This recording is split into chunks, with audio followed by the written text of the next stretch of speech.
All right, let's just dive right into this explainer. Today, we're going to learn how to read people. And no, I don't mean like some cheap parlor trick, but through a genuinely deep, empathetic psychological framework. We spend our entire lives communicating with each other, right? But it turns out a huge chunk of what we actually say has absolutely nothing to do with the words coming out of our mouths. So we're going to unpack the silent language we all speak, and I promise you it's going to completely transform how you look at every single interaction from here on out. Seriously, put yourself in that scenario. We've all been there. You're talking to a colleague, maybe a friend, and they say they're so happy for you, but, the smile just completely misses their eyes. Or they swear they're doing fine, but their whole body is totally tense and they just seem a million miles away. Your gut instantly screams that something is off, and suddenly you're desperately searching for a secret sign to validate that feeling. The thing is, most of us try to read people by hunting for that one magic tell. That one tiny physical twitch that gives the whole game away. But human psychology simply doesn't work that way. What we're looking at here perfectly captures the difference between the rookies and the pros. Amateurs, they memorize these rigid little checklists. But psychologists, they look way past the social mask to build this complete world picture of a person's internal state. You see, reading body language like a true expert isn't about memorizing some dictionary of isolated physical twitches.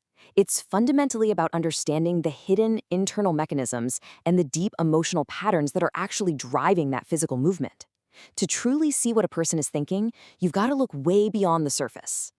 So how do we build that world picture? We're going to break it down into 5 key areas today. 1, context is everything. 2, spotting emotional microshifts.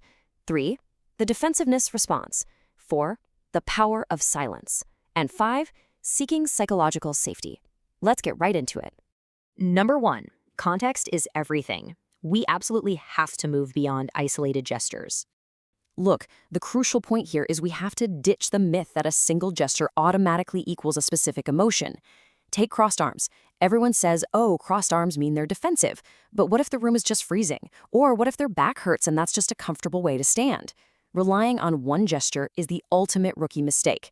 Instead of just jumping to wild conclusions, experts use what's called context building. It's a 3-step process. First, you check the environment. Second, what are their baseline habits? Like, what do they normally do when they're totally relaxed? And third, timing. How does their movement fit the actual emotional atmosphere of the room? A psychologist reads the room by seeing how a gesture fits into the giant, messy puzzle of that exact moment. Moving on to number 2.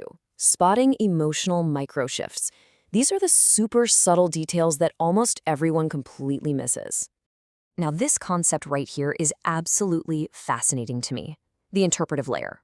Basically, it's this observable space where a person's physical reaction is just slightly delayed or maybe completely mismatched with what they're actually saying.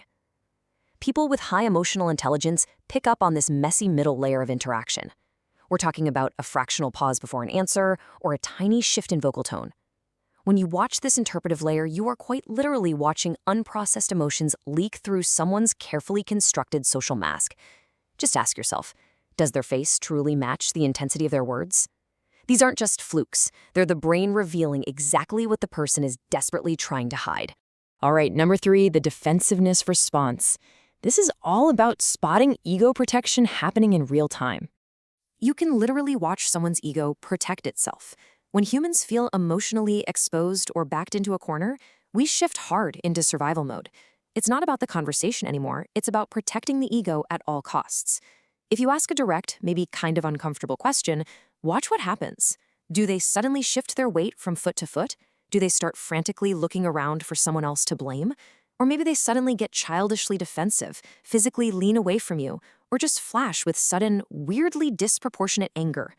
If you see these signs, they aren't reacting to facts anymore. They are protecting their identity. Okay, number 4, the power of silence, and why stillness isn't always boredom. This quote really hits the nail on the head. Silence often hides a very active mind. In our superverbal world, we constantly make the mistake of thinking a quiet person is just weak or bored or completely antisocial. We assume that if they aren't talking, they aren't engaging. But psychologically speaking, stillness is incredibly powerful. People who don't say much in a meeting or at a party are frequently the most focused people in the room. They're processing massive amounts of info and noticing complex patterns while everyone else is just well, distracted by the sound of their own talking. Actually, scratch the whole disconnected idea. That stillness, it's frequently a massive display of metacognition, literally the ability to think about your own thinking. It is a highly focused, intense state of internal processing. So next time you see someone sitting in profound stillness, do not assume they're checked out. Assume there is a massive amount of mental heavy lifting going on right in front of you. Finally, we arrive at number 5, seeking psychological safety. This is the absolute deepest layer of human behavior. Underneath all the small talk and the posturing, the human brain relentlessly prioritizes safety and predictability. And this primal need leaks out into our body language all the time. When you cross-reference everyday nervous behaviors with their hidden psychological motives, things really start to click. I mean, think about it. How often do you see someone constantly checking their phone when there are 0 notifications, or stubbornly anchoring themselves right next to the exit at a networking event? Those aren't random twitches. The phone check, that's a literal shield for social anxiety. Hovering near the exit, pure self-protection. By recognizing these patterns, you start to understand someone's profound craving for security without them ever saying a word to you. The big takeaway here is simple. Stop just looking at data and start interpreting the real meaning behind the movement. Because applying these 5 psychological insights takes body language from being a cheesy party trick to a profound tool for understanding human nature. You stop tallying up random gestures and you start seeing the real, complex, undeniably human stories that people are unconsciously broadcasting to the world every single minute. Once you start looking at the world this way, you're going to see patterns that literally everyone else is completely blind to. If this explainer changed how you see everyday interactions, go ahead and subscribe so you never miss our future deep dives.